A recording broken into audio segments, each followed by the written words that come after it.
अस्सलामुअलैकुम जी दोस्तों, Urdu story channel की जानिब से आपको वेलकम करता हूं। और आज हम आपके लिए हारूत और मारूत का किस्सा लेकर आए हैं। ये वो दो फरिश्ते हैं जो जन्नत से ज़मीन पर आए थे। हज़रत इदरीस अलैहिस्सलाम का ज़माना बहुत बदफेली का ज़माना था। यहाँ तक कि फरिश्तों ने बारगाह इलाही में अर्ज़ की कि या बारी ताला, ये इंसान तो बहुत ही बदकार है, ये तो आपके नायब बनने के काबिल नहीं है, इसलिए इंसान को इतने बड़े मनसब से हटा देना चाहिए। अल्लाह ताला का इरशाद पाक हुआ कि इंसान में शहवत और गुस्सा रखा गया है, जिसकी वजह से वो गुनाहों का मुर्तकिब होता है। और अगर यही चीज़ें फरिश्तों को भी अता कर दी जाएं, तो फरिश्ते भी गुनाहों से नहीं बच पाएंगे। फरिश्तों ने कहा कि हम तो गुनाह के करीब भी नहीं फटकेंगे, चाहे जितनी भी शहवत और जितना भी गुस्सा क्यों ना हो। हुक्म रब्बानी हुआ कि तुम अपनी पसंद के दो फरिश्ते मुंतखब कर लो कि जो तुम्हारे ख्याल में बहुत ही ज़्यादा परहेजगार हों।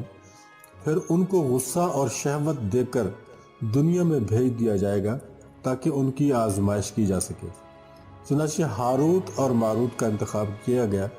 ये वो दो फरिश्ते थे जो बहुत ही ज़्यादा परहेजगार थे, और उनको गुस्सा और शहवत देकर बाबुल शहर में उतार दिया गया और उन्हें हुक्म दिया गया कि तुम दोनों काजी के फ़राइज़ अंजाम दोगे और तुम लोगों के तनाज़ात को हल करोगे और रात को इस्म आज़म के ज़रिए से वापस आसमान पर आ जाया करोगे।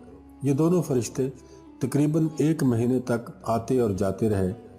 इस दौरान इनके अदल और इंसाफ का बहुत चर्चा हो चुका था और वो फैसला भी बहुत जल्दी करते थे। फिर एक दिन मुल्क फारिस की एक इंतहाई खूबसूरत तरीन औरत का मुकदमा उनकी अदालत में पेश हुआ। औरत का नाम ज़ोहरा था और उसने अपने शौहर के खिलाफ मुकदमा दायर किया था। ये दोनों फरिश्ते उस औरत को देखते ही उस पर फरिश्ता हो गए और उसके साथ बदफेली करने की ख्वाहिश का इजहार किया। इस औरत ने कहा, पहली बात तो यह है कि तुम्हारा और मेरा मजहब अलग अलग है। फिर मेरा शौहर बहुत ही ज़्यादा गुस्से वाला है, अगर उसको इस बात की भिनक भी पड़ गई तो वो मुझे और तुम्हें कत्ल कर देगा।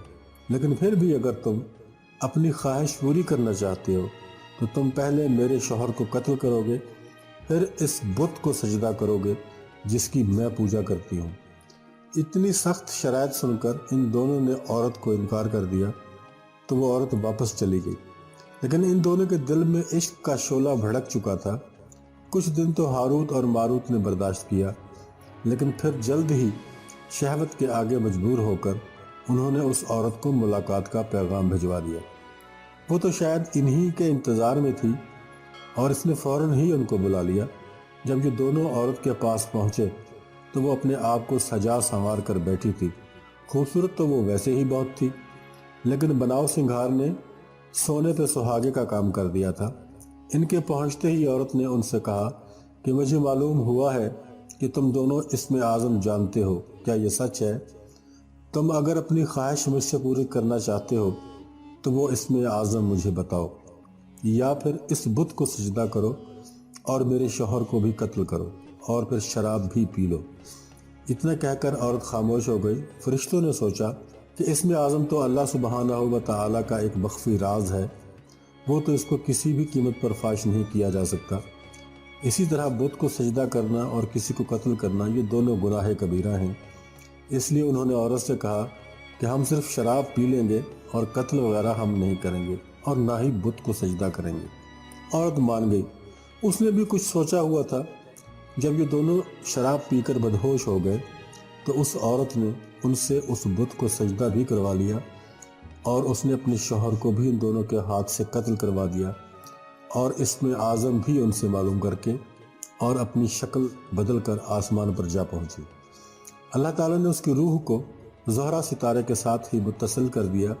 इधर जब हारूत और मारूत फरिश्तों का शराब का नशा उतरा तो वो इसमें आज़म भी भूल चुके थे और अब अपने किए पर पछता रहे थे, शर्मिंदा और नादिम थे। अल्लाह सुब्हानहू व तआला ने बाकी फरिश्तों से फरमाया कि इंसान तो मेरी तजल्ली से भी दूर होता है और बहुत सी चीज़ें इंसानों से पोशीदा भी रखी गई हैं, लेकिन ये तो फरिश्ते थे और हर शाम मेरी बारगाह में हाजिर भी होते थे, फिर भी अपनी शहवत पर काबू ना पा सके और गुनाह कर बैठे تو اگر انسان سے گناہ سرزد ہو جاتا ہے تو اس میں تعجب کی کوئی بات نہیں ہے۔ یہ سن کر تمام فرشتوں نے اپنی غلطی کا اقرار کیا اور انسانوں کو برا بھلا کہنے کی بجائے ان کے لیے مغفرت کی دعا کرنے لگے۔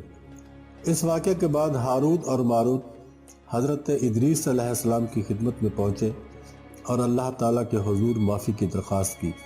آپ نے ان دونوں کے لیے دعا فرمائی تو کئی دنوں کے بعد عرش معلیٰ سے جواب آیا کہ ان دونوں کو اختیار دیا جاتا ہے کہ اگر یہ دنیا میں رہ کر اپنی سزا پوری کر لیں اور اپنا عذاب بھگت لیں تو ان کو آخرت میں کچھ نہیں کہا جائے گا، اور اگر چاہیں تو آخرت کا عذاب اپنے لیے پسند کر لیں، جیسی ان کی مرضی ہو ان کو انتخاب کا حق دیا جاتا ہے۔ فرشتوں نے سوچا کہ دنیا کا عذاب تو ایک نہ ایک دن ختم ہو ہی جائے گا، لیکن آخرت کا عذاب تو نہ ختم ہونے والا عذاب ہے، اس لیے ان دونوں نے دنیاوی عذاب کو آخرت کے عذاب پر ترجیح دی۔ تو ان کو لوہے کی زنجیروں سے اچھی طرح باندھ کر بابل کے کنویں میں الٹا لٹکا دیا گیا۔ کنویں کے اندر آگ جل رہی ہے اور فرشتے ان پر کوڑے برساتے ہیں۔ ان پر شدید قسم کی پیاس طاری ہے، ان کی زبانیں باہر لٹک رہی ہیں، اور یہ عذاب یوں ہی قیامت تک جاری رہے گا، اور قیامت کے دن انہیں اس عذاب سے نجات ملے گی۔ تو دوستو، ہم انسان دنیا میں کس لیے آئے اور کیا کر رہے ہیں، جو ہمارے ساتھ ہوگا وہ تو اللہ ہی جانتا ہے۔ استغفر اللہ، استغفر اللہ، استغفر اللہ۔